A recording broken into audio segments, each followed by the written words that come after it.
অস্ট্রেলিয়ার ঘরোয়া টি-20 league top 10 final 2024। প্রথমবার কোনো বিদেশি লিগের ফাইনালে বাংলাদেশের এ দলের খেলা।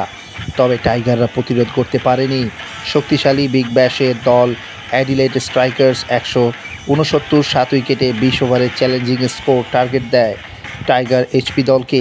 যে সামর্থ্য যে নেই টাইগারদের রান তাড়া করে এত বড় টার্গেটে টি-20 ইতিহাসে। জবাবে ওপেনিংয়ে তানজিদ 29 বলে 35 রান, আবারও সেই শুরু থেকে মিডল অর্ডার পর্যন্ত ধসে শেষে মাহফুজে 19 বলে 21 রান সহ টেল এন্ডারদের ব্যাটিংয়ে বাংলাদেশ এইচপি শিরোপার কাছাকাছি গিয়েও হাত ফসকে যায়। 137 রানে অল আউট হয় টাইগাররা, 32 রানের জয় পায় অ্যাডিলেড স্ট্রাইকার্স। তবে এই টুর্নামেন্টে বাংলাদেশ এইচপির নজরকাড়া পারফরম্যান্স টি-20তে নতুনদের জয়গান গেয়েছে।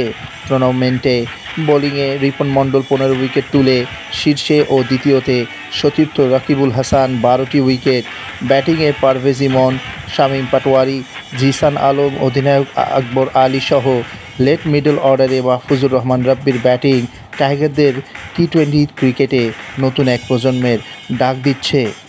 মোহাম্মদ সামিরুল ইসলাম, স্টার ক্রিকেট বাংলাদেশ।